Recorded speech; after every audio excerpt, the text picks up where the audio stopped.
So Eddie used to come into the office all the time and tell stories. Now, a few years back, and I'll get my dates wrong, but let's say it was,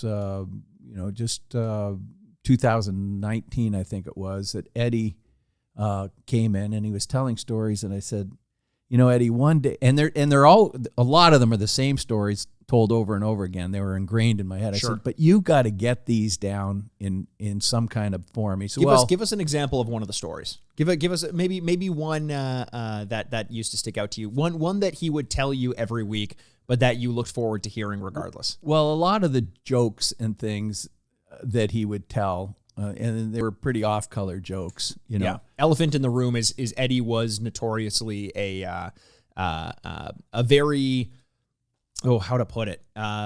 He went to the beat of his own drum. He was very politically incorrect, and that rubbed a lot of people the wrong way, especially in the modern day. But he was one of those almost grandfathered in characters who could get away with a lot because I think at his core he was just a very good person. So here's a good story. So the coach in New York,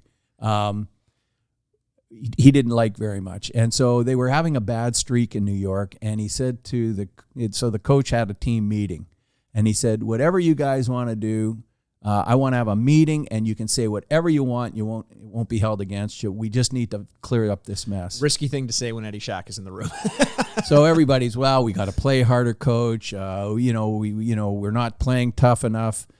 And Eddie just came out and said what was on his mind, which was something to the effect, you don't know, you're not playing your best players. You're not doing. He was very critical of the coach. Yeah. Within a couple of weeks, he got sent down to the minors. Oh, it was a trap. It was a trap. When your coaches, mentors, parents are asking you for the truth, treat that with a little grain of salt. That maybe it's going to come back and haunt you. All the stories. I mean, how he used to carry hockey sticks in the back of his car in case the police pulled him over. And then they would get a signed stick and to let him off the ticket of whatever it would be. That reminds me of the story we had Wendell Clark in here not too long ago, and he told the story about I just kind of floated the question of being a superstar in Toronto. Were there any benefits? And he said, well, I won't say that there were any benefits, but I'll say this: the first time I got a traffic ticket was a week after I was traded to Montreal.